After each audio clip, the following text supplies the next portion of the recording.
रुग्ण साधारणतः 44 वर्षाचा असून तो नोकरीनिमित्त सौदी अरेबिया येथे असतो आणि आपल्या कुटुंबाला भेटण्यासाठी तो 2 ऑक्टोबर 2025 रोजी धुळ्यात आला होता, इंडियात आला आणि 3/10/2025 रोजी त्रास झाल्यामुळे तो आपल्या ओपीडीत आल्याने ते मंकी पॉक्सचे लक्षणं आढळून आल्याने त्याला आपण ॲडमिट करून घेतले आणि ॲडमिट केल्यानंतर तसेच महानगरपालिकेलासुद्धा आपण इन्फॉर्म केले आणि आमचे मायक्रोबायोलॉजी तसेच स्किन डिपार्टमेंटने त्याचे स्वॅब्स घेऊन नियमाप्रमाणे national institute of virology Pune येथे त्याचे सॅम्पल्स महानगरपालिकेतर्फे पुणे येथे पाठवण्यात आले आणि त्याचा पहिला जो रिपोर्ट आहे साधारणतः 7 ऑक्टोबर 2025 रोजी पॉझिटिव्ह आला आणि त्यामुळे त्याला 3/10 पासूनच आम्ही सस्पेक्टेड मंकी पॉक्स असल्यामुळे त्याला आम्ही आयसोलेट केले होते. सर्व पेशंट्सपासून इतर सेपरेट वॉर्डमध्ये त्याला आयसोलेशनमध्ये ठेवलेले होते.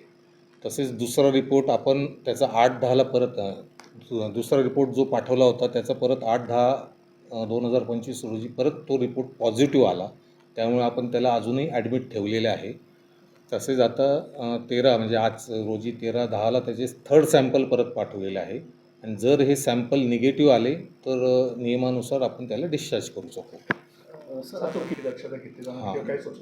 जसं नियमाप्रमाणे असे पेशंट आढळल्यास आपल्याला महानगरपालिकेला कळवणे आवश्यक असते. तसेच सिव्हिल सर्जन यांना देखील कळवतो. पण सदरील व्यक्ती ही काहीतरी फॅमिली फंक्शनसाठी धुळ्यातच असल्यामुळे आपण आयुक्त महानगरपालिका यांना कळवले होते. त्याप्रमाणे कॉन्टॅक्ट ट्रेसिंग करण्यात आले.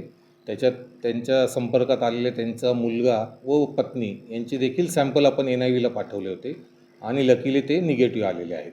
परंतु त्यांना आपण साधारणतः 15 ते 20 दिवस ऑब्झर्वेशनमध्ये ठेवू महानगरपालिकेच्या तर्फे आणि जर काही लिजन्स परत आले तर NIVला परत त्यांचे सॅम्पल्स आपण पाठवू आणि त्याच्यात जर ते पॉझिटिव्ह आले तर त्यांच्यावर योग्य ती ट्रीटमेंट करण्यात येईल.